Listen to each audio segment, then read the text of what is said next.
今日我哋講下中醫基礎嘅理論、氣血津液同埋臨床應用嘅要點啦。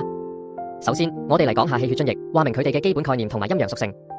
一、氣同血嘅陰陽屬性，唔係話氣就係陽，佢有推動同溫煦嘅作用。例如心臟係推血，四肢溫暖靠陽氣，而血係陰，係身體嘅養分載體。氣係血嘅髓，氣推動血流動。如果氣不足，咁血雖然充足，但係流動都唔順暢。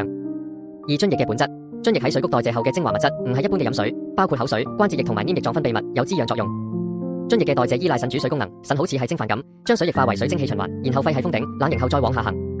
其次，我哋講下臟腑同氣血嘅關係。一、五臟器嘅核心功能，肺氣主要負責呼吸，如果肺氣虛咗，例如氣短，容易感冒。脾氣係後天之本，負責運化水谷精微，如果脾虛，氣血生化就會不足。腎氣分陰陽，腎陽係小火，溫煦全身，腎陰係水液基礎，需要平衡。二、精嘅分類同儲存，先天之精係父母遺傳嘅，唔可以再生，例如儲備100萬。後天之精，脾胃吸收營養轉化，同先天之精合藏喺腎入面，需要好好運用，唔好用盡。